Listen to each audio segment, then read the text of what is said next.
I this is something that I came across that I tried to find information on, and I did find like a half an hour video on YouTube. It was like a documentary from like the 1970s. But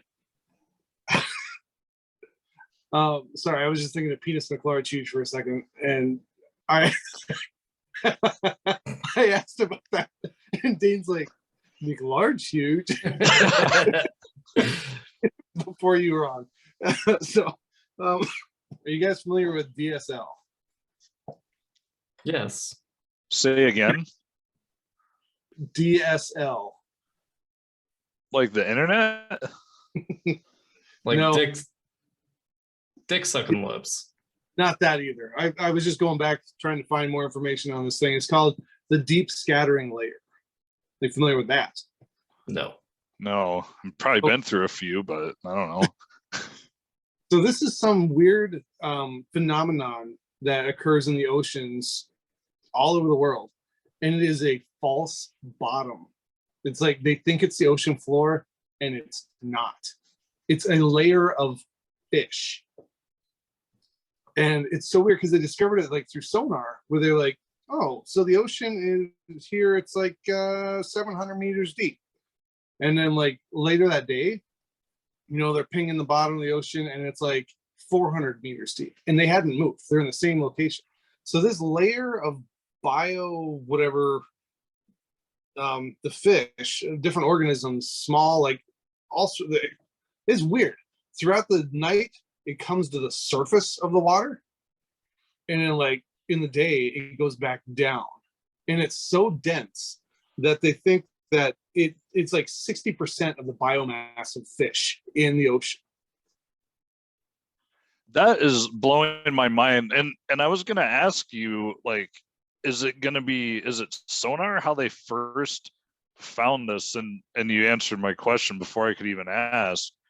So has anyone actually like gone down and taken photos of some of these or video? I could not find anything much newer than the 70s documentary. Apparently they found it or discovered it around World War II, because it was interfering with both submarine offense and defense.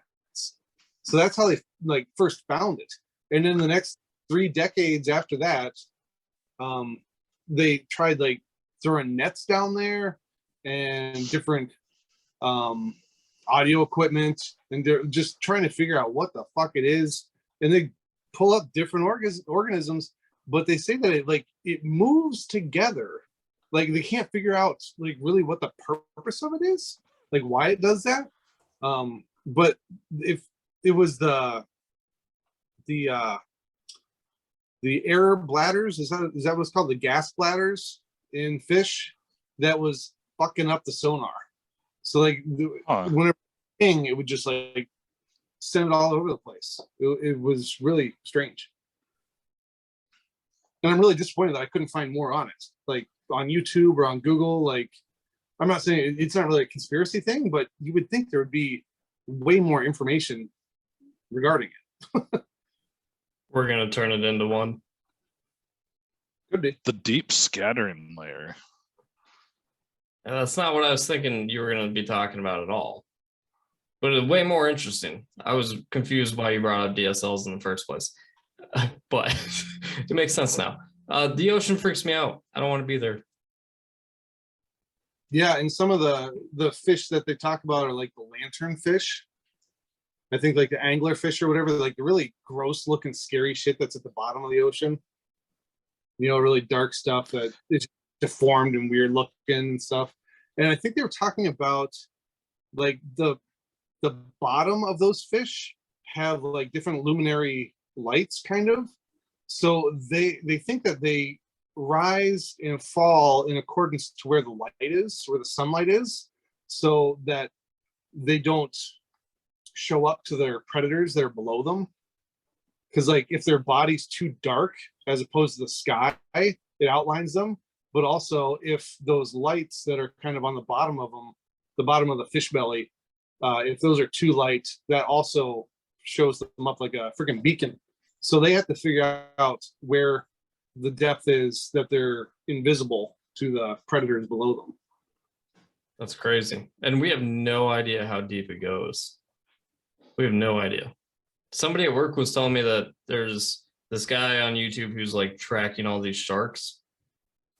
Like I don't know how many have trackers, but he follows them.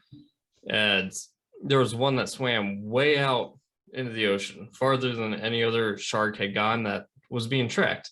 And then it got back like 10 times faster than those kind of sharks can swim.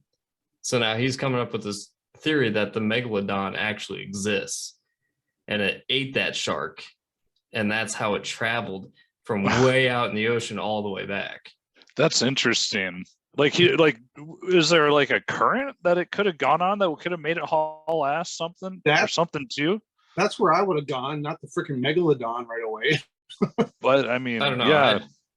I don't know. It just freaks me out. You know, I didn't look into it. I just thought it was interesting that I was talking about that. I was like, dude, even when I lived in California, I didn't like going to the beach. Look, remember my fear. Do you guys remember my irrational fear? It's being eaten alive. Yeah. And there's sharks in those places.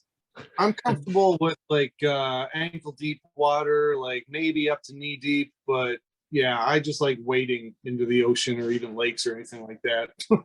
There's a place where there's fucking like alligators or crocodiles. Just being like near a shore would freak me out, I think. Dude, when we lived in Texas, we went out on the lake with a buddy who just got a new boat. It's like, if this is the water and you put your hand right here, you can't see your hand. And they're like, there's people taking pictures of snakes and posting on Facebook and be like, oh, hey, watch out for this thing over here that's swimming in the water, you know, there's alligators at that lake, and we're just letting our kids swim in the water. It freaked me out. I didn't like it. Even like freaking snapping turtles are shitty and scary. Like that's what I was when you hear about people noodling and stuff. Like, how are they not just gonna stick their hands like and get freaking right? Yeah, so I one video that I really like on YouTube shows like the deepest lakes in the world, I think. And it shows like, oh, Lake Michigan, like brings up how deep it is, you know, and then oh, Lake Superior, and it like zooms out, you know, it kind of goes to the next. And like some of those lakes, like in Russia, I can't remember what the one is there, but it's like deeper than the freaking Empire State Building or something like that, you know, it's just like ridiculously deep. And that's not even the bottom. That's just another DSL. Hey, don't let me forget, on Tuesday I can wear pants.